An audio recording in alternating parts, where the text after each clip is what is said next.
आम का पेड़ तो सबके घर में होगा। कभी आपने भी आम के पेड़ से पत्थर मार के आम तोड़े हैं? मैंने तो बहुत तोड़े हैं। मेरे तो भाई बहन हम सब इकट्ठे होके जाया करते थे और पत्थर मार मार के पेड़ में आम तोड़ा करते थे। वो पेड़ हमारे दादाजी ने लगाया था। आज भी मायके जाती हूँ तो उस पेड़ के आम ज़रूर खाकर आती हूँ। वो पेड़ तो दादाजी ने लगाया था, पर आज दादाजी तो नहीं रहे, पर हाँ उनकी यादें ज़रूर हैं। जब भी उस पेड़ को देखते हैं तो दादाजी की याद ज़रूर आती है। एक लगाव सा हो जाता है ना पेड़ों से। पेड़ भी एक हमारे फैमिली मेंबर ही बन जाते हैं। आइए आज सुनते हैं एक बहुत ही प्रेरणादायक कहानी, एक छोटे से बच्चे की और आम के पेड़ की। एक बच्चा था, उसके घर के पास एक आम का पेड़ था। उस बच्चे को आम का पेड़ बहुत पसंद था। जब भी फुर्सत मिलती वो लड़का उस पेड़ के पास पहुंच जाता, पेड़ के ऊपर चढ़ता, आम खाता, खेलता कूदता और थक जाने के बाद उसी की छाया में सो जाता। बच्चे और आम के पेड़ के बीच एक अनोखा सा रिश्ता बन गया था। बच्चा जैसे जैसे बड़ा होता गया वैसे वैसे उसने पेड़ के पास आना जाना कम कर दिया। कुछ समय बाद तो उसने पेड़ के पास जाना बिल्कुल ही बंद कर दिया। आम का पेड़ उस बच्चे को याद करके अकेला रोता। एक दिन अचानक पेड़ ने उस बच्चे को अपनी तरफ आते हुए देखा और पास आने पर कहा, तुम कहाँ चले गए थे? मैं तुम्हारा रोज इंतजार करता था कि तुम अब आओगे, अब आओगे। मैं तुम्हारी राह देखता था। चलो आज फिर से दोनों खेलते हैं। बच्चा अब बड़ा हो गया था। उसने पेड़ से कहा, अब मेरे कोई खेलने की उम्र है का? अब मैं बड़ा हो गया हूँ। अब मेरे खेलने कूदने के दिन गए, अब मेरे पढ़ने के दिन हैं। लेकिन मैं पढ़ना तो बहुत चाहता हूँ, लेकिन मेरे पास अपने स्कूल की फ़ीस भरने के लिए पैसे भी नहीं हैं। मैं कैसे पढूँ? मैं बहुत दुखी हूँ। मेरे मम्मी पापा के पास इतने पैसे नहीं हैं कि वो मुझे पढ़ा सकें। पेड़ ने कहा, तुम फिक्र क्यों करते हो? मैं हूँ ना तुम्हारा दोस्त। मैं तुम्हारी प्रॉब्लम झट से सॉल्व कर दूंगा। तुम ऐसा करो, मेरे सारे आम तोड़ लो और तोड़ के बाजार में बेच दो और जितने भी पैसे आएंगे तुम इससे अपनी फीस भर देना। बच्चे ने ऐसा ही किया। उसने आम के पेड़ के सारे आम तोड़ लिए और उन सब आमों को लेकर वहाँ से चला गया। उसके बाद फिर कभी वो दिखाई नहीं दिया।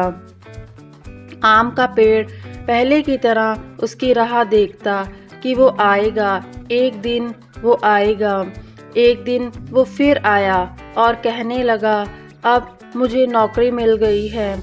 मैं अपने बीवी बच्चों के साथ बड़े शहर में सेटल हो गया हूँ, लेकिन अब मैं बहुत परेशान हूँ।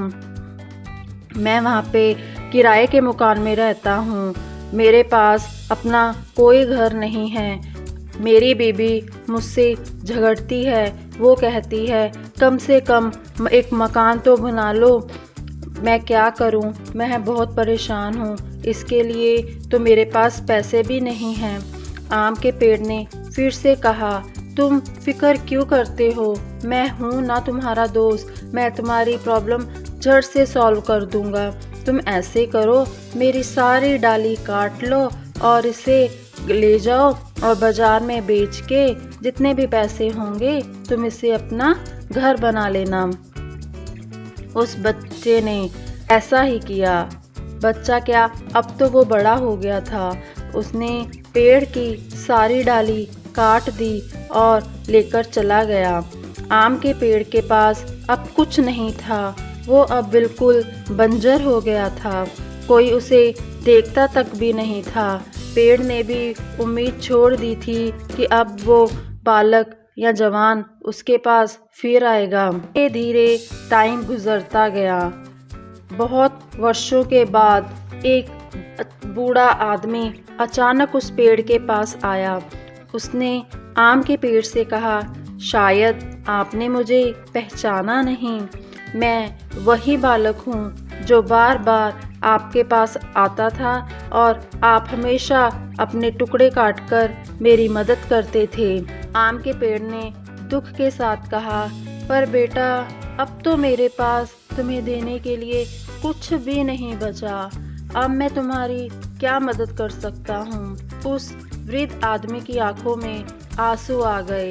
वो पेड़ से लिपट गया और कहने लगा, आज मैं आपसे कुछ नहीं लेने आया हूँ, बल्कि मुझे आपके साथ जी भर के खेलना है, आपकी गोद में सर रख के सो जाना है। इतना कहकर वो आम के पेड़ से लिपट गया और आम के पेड़ की सूखी हुई डालियां फिर से अंकुरित हो उठी। वो आम का पेड़ हमारे माता पिता हैं। जब छोटे थे उनके साथ खेलना अच्छा लगता था। जैसे जैसे बड़े होते चले गए उनसे दूर होते गए। पास भी तब आए जब कोई ज़रूरत पड़ी, कोई समस्या खड़ी हुई। आज कई माँ बाप उस बंजर पेड़ की तरह अपने बच्चों की राह देख रहे हैं। जाकर उनसे लिपटें, उनको गले से लगाएं, फिर देखना वृद्ध अवस्था में उनका जीवन फिर से अंकुरित हो उठेगा। अपनी माता पिता की कदर करें, कभी उन्हें अकेला ना छोड़ें। धन्यवाद। सदा खुश रहें, मुस्कुराते रहें। मिलते हैं अगली वीडियो में।